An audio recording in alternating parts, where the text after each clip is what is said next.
My stepdaughter stole $400 from my son and refuses to give him the money back. I got the police involved, right? That way we can get the situation under control. My wife lied to the police for her daughter, saying that she's the one that gave her the money. And now I don't know what to do. See, my son came up to my job the other day. He came up to my job crying, saying how his stepsister Kay just came home with a bunch of bags from the mall, and when he went to his room, all his money gone, right? I couldn't believe it. Cause Kay, she don't have a job or anything, and whenever she do get money, it burns a hole in her pocket, basically. So I was like, no, come on. We went home. My boss let me get off early. We went home, and I went and confronted Kay, right? I said, Kay, who took you shopping? She said, I took myself. I used my own money. And I said, come on now.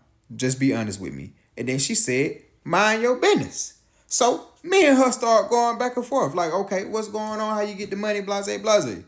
I checked the cameras because we got cameras for the dogs. Now they angled toward the ground, but we got cameras, right? I checked the cameras and you can see Kate walking into my son's room. You can see her legs. Now, we got one rule in the house.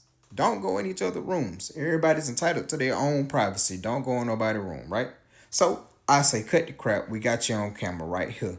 She say, oh, maybe somebody broke in. It wasn't me. I've been saving for months. Throwing every excuse in the book.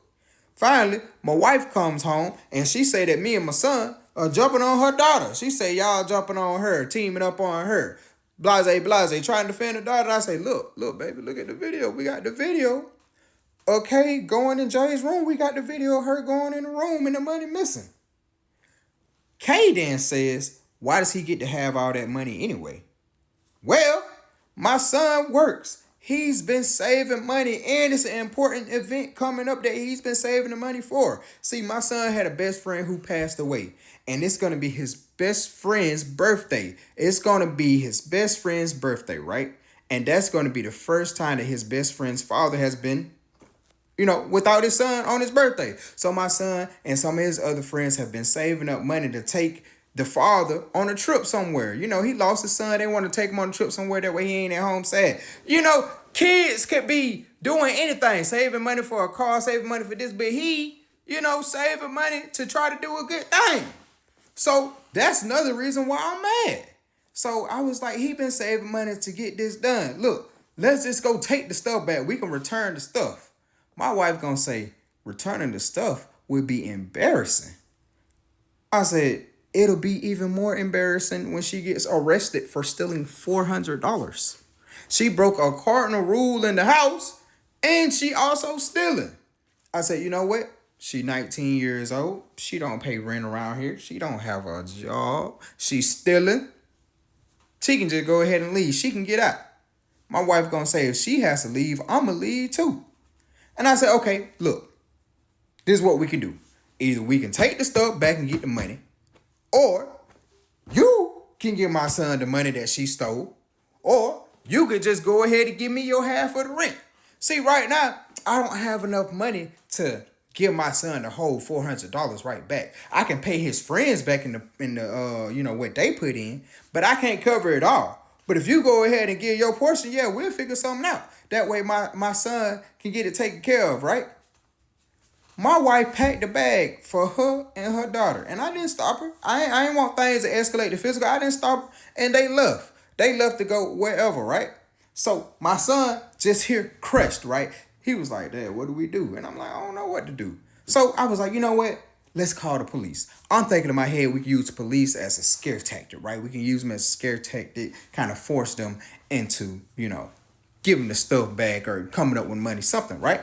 So we go call the police. We go down to the station, tell them the story and everything. The police get in contact with my wife. They say, listen, Kay needs to return the stuff, get the money back, whoop-de-whoop.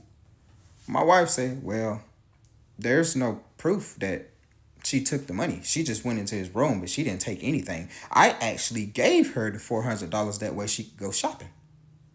The police look at me. I look at my son. He in tears. He don't know what to do. He said, Dad, it's not fair. And I say, son, he in his worst moment, I got to lecture him. Son, you just can't keep large amounts of money in your room. And he says, I didn't think it would have been stolen. Because, right, who expects their own family member to steal from them? The cops tell me it's basically he say, she say. They can't do anything about it because the video only shows her legs. It doesn't show her actually having any money. So I can't prove that she took it, and they can't prove that her mom didn't give it to her. So now I'm just stuck here. My son can't go on the trip. He's crying and sad, and my wife and the daughter done left the house. What do I do?